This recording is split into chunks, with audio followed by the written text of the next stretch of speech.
Assalamualaikum warahmatullahi wabarakatuh. Kembali lagi kawan di Legenda Catur Dunia. Kita lanjutkan untuk mengulas turnamen TP Sigmund Co Chess Tournament 2023 babak kedua. Kemarin sudah kita ulas satu partainya Arjun yang sangat bagus kawan. Kemarin dengan kombinya yang begitu tajam meremuk redamkan posisi Boris Gelfand yang akhirnya mendapatkan satu perwira penuh. Bagi kawan-kawan yang belum melihatnya tadi malam, linknya ada di akhir video. Sangat bagus kawan, silahkan kalian lihat gamenya nanti di akhir video saya sertakan. Dan di babak kedua ini masih ada beberapa game yang berakhir menang kalah kawan.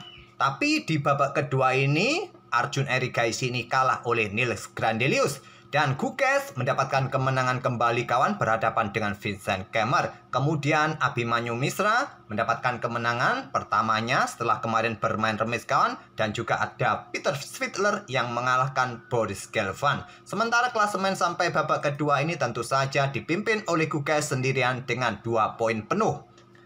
Oke, langsung kita ke papan analisis kawan melihat permainan Domaraju Gukes versus Vincent Kemmer. Gukes pegang putih mengawali dengan pion E4, pion E5, dan kita temui pembukaan Ruy Lopez, Morphy defense pion A6, gajah mundur ke A4, kuda F6. Rokade kawan, menawarkan pionnya. Jika kalian terima saat ini ada juga permainan seperti ini kawan. Ini adalah permainan Ruy Lopez terbuka pada posisi seperti ini. Pion D4 akan dilanjutkan oleh putih, ada pion B5 terlebih dahulu. Setelah gajah bergeser ke petak B3, kalian bisa balas dengan pion D5 kawan, pion pukul pion, dan gajah E6. Itulah permainan terbuka dari Morphy Defense. Memilih mengeluarkan gajah gelapnya, ini adalah variasi Neo Archangels kawan dari permainan Ruy Lopez. Dan nanti juga akan bisa bertransposisi ke bentuk Columbus lagi, pion C3. Untuk dukungan, pion pusatnya atau membuka ruang pergerakan menteri ataupun gajah ditarik mundur seperti biasa. Masih tetap menawarkan pion kawan, tidak diambil kali ini, memilih dengan pion B5 terlebih dahulu. Kalau sekarang kalian ambil kawan, hampir sama nanti idenya, putih akan mempunyai jalur serangan yang lebih cepat kawan. Mempunyai kesempatan untuk menekan hitam lebih dalam pada posisi dengan mengorbankan pion tadi kawan. Tidak terburu-buru tadi bermain dengan benteng bergeser ke E1 dan di sini ada kesempatan meluncurkan gajah skak, raja ambil, kemudian kuda bergerak skak, raja naik. Kalau mundur jelas ada potensi menteri bergerak ke petak H5 dan diikuti ancaman skakmat, raja naik, menteri juga naik dan persiapan discover. Itulah keuntungan yang didapat oleh putih jika saat ini kuda ini ambil pion E4, pion racun ini termasuk keong racun ini jangan diambil. Pion B5, gajah mundur ke B3, pion D6 untuk perkuat posisi pion pusatnya. Langsung gebrak dengan pion D4, ditahan gajahnya mundur ke B6 oleh Kemmer. Gajah E3 perkuat petak D4 kawan sebelum memainkan kuda bergerak ke petak D2 agar gajah tidak terkurung oleh langkah kuda ke D2. Rokade, kuda BD2, benteng E8, pion H3, pion H6, melakukan pergerakan yang sama untuk kontrol petak masing-masing. Menteri E2, benteng B8 kawan, dan benteng AD1. Yang biasanya dalam permainan Ruy Lopez kebanyakan seperti yang kita lihat dalam permainannya Magnus Carlsen ataupun siapa, Yani Puniaci, benteng ini jarang sekali kawan digeser ke pusat. Biasanya bertarung di sisi kiri langsung. Memilih dengan benteng AD1, gajah D7, kemudian gajah C2 reposisi untuk mendapatkan diagonal B1 H7 kawan. Di sini menteri bergeser ke C8. Nah, perhatikan kawan, bersama gajahnya ini ada ide untuk melakukan pengorbanan. Kita lihat saja nanti. Benteng bergeser ke E1, melepaskan pion H3-nya kawan, dan menteri bergerak ke B7. Ternyata tidak melakukan pengorbanan. Karena jika melakukan pengorbanan, kompensasi yang didapatkan hanya cuma 2 pion kawan. Menteri ini dengan mudah akan dinetralisir oleh menteri putih. Sudah tidak mempunyai kesempatan untuk melakukan ancaman skakmat lagi kawan. Menteri putih masih bisa menetralisirnya. Dan hitam hanya mendapatkan kompensasi 2 pion saja. Raja putih pun aman-aman baik. Memilih dengan menteri ke petak B7, ada pion A3 kawan. Jelas untuk perkuat lajur B-nya. Pion A5, kuda F1, pion A4, dan dengan konstruksi semacam ini kawan, coba lihat permainan sayap menteri tertutup. Mungkin kuda bisa mengisinya nanti ke petak C4, ke petak B3. Kuda G3, Formasi atau setapan yang sangat umum lazimnya dalam permainan Ruy Lopez atau Italian Game, menempatkan dua kudanya di baris ketiga depan rajanya kawan. Idenya untuk mendapatkan peta F5 biasanya. Kalau sekarang kalian bermain dengan pion G6, pion ini jatuh oleh gajah kawan, kalian akan rugi. Jadi sudah tidak bisa kontrol petak-petak terang ini setelah memainkan pion H6 tadi. Kuda A5, kuda H4, idenya jelas tetap ingin mendapatkan peta ini kawan nanti ke F5. Kuda C4, ancam gajah dan ingin rebut pion B2. Gajah mundur ke C1 lindungi pionnya. Dan pion D5 sekarang ingin membuka lajur-lajur pusat. Ditolak, menteri bergeser ke F3. Pilihan Guges, pilihan terkuat kawan. Ada ide yang lain pada posisi ini kawan. Gajah ini siap juga diluncurkan untuk ambil pion H6. Dan Stockfish melanjutkan dengan pion pukul pion D4. Kalian bisa melanjutkan gajah sekali lagi ambil pion G7.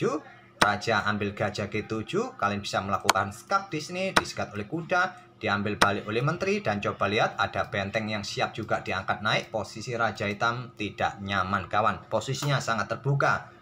Itulah ide dari Stockfish kawan. Kemungkinan benteng ini juga siap diangkat untuk ancam menteri pada posisi ini. Permainan masih dirasa cukup seimbang. Tapi memang terkuatnya adalah menteri ke peta F3 ini. Lanjut Guges.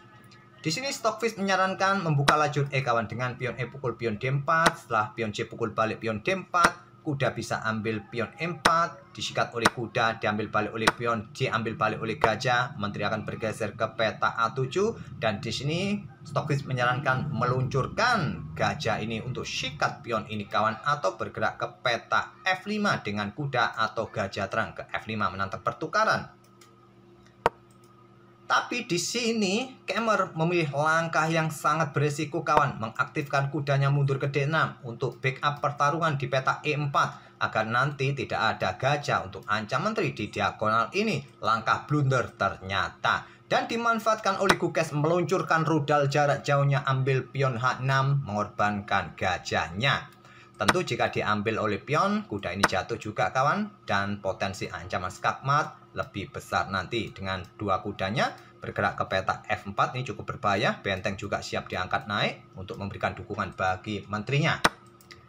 Memilih dengan langkah pion D pukul pion E4 terlebih dahulu dengan tempo ancam menteri kawan, dan di sini menteri bergeser ke E3 saja. Kalau kuda yang ambil pion ini kawan, masih ada dua kuda yang siap ambil balik. Begitu juga sama, jika diambil menggunakan gajah, salah satu kuda akan sikat tetap gajah ini kawan. Pilihan terbaik dari Guges memilih menterinya bergeser ke E3 saja. Pion G ambil gajah H6, menteri ambil balik pion H6, dan persiapan bentengnya juga siap diangkat kawan, ataupun kuda-kudanya bergerak ancaman skakmat. Antisipasinya adalah benteng naik ke peta E6 untuk melindungi kudanya sekaligus, dan di sini kuda F5 ancaman skakmat. Diantisipasi kuda mundur ke E8 backup peta G7, menteri G5 skak, raja bergeser ke F8. Kalau blokade dengan benteng kawan, bisa disikat oleh kuda, ataupun juga kuda ini terlebih dahulu skak kawan ke peta E7. Tetap amburadul posisi hitam nantinya. Memilih dengan raja bergeser ke F8, menteri bergeser ke H5, ancaman skakmat satu langkah. Ruang evakuasi bagi raja sudah diblokade atau dihadang oleh kuda F5 ini kawan. Diantisipasi dengan pertukaran kuda terlebih dahulu. Kuda pukul kuda F5, diambil balik oleh kuda putih. Ancaman skakmat masih ada. Ada benteng G6 untuk blokade kawan. Terlebih dahulu gajah ambil pion E4, ancam menteri. Menteri bergeser ke peta A7. Di sini barulah berlanjut menteri H8 skak. Blokade oleh benteng, menteri ke H6 skak. Blokade oleh kuda kawan, termasuk langkah paksaan, sudah tak ada pilihan lain. Dan kuda pukul kuda, diambil balik oleh benteng, barulah benteng diangkat naik ke peta E3. Memberikan dukungan di lajur G, benteng ini bisa jatuh di langkah berikutnya. Sudah sulit menghentikan lagi serangan-serangan putih.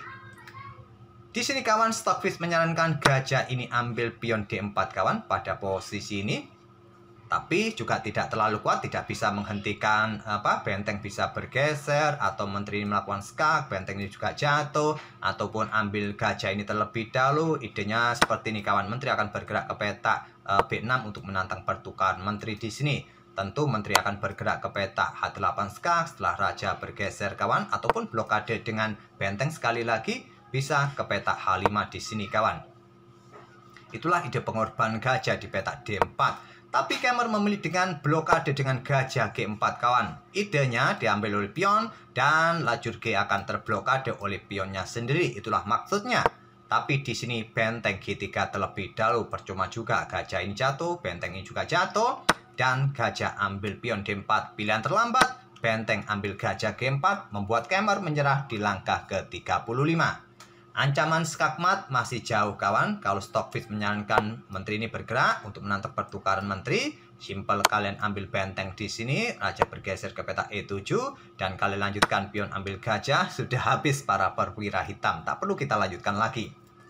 Oke, itulah kawan permainan beringas dari Domara Jugukes. Langsung dobrak sisi kanan kawan. Setelah tadi konsentrasi perwira hitam ada di sisi kiri yang memungkinkan putih yang punya konsentrasi para perwira di sisi kanan langsung dobrak di sisi kanan tadi.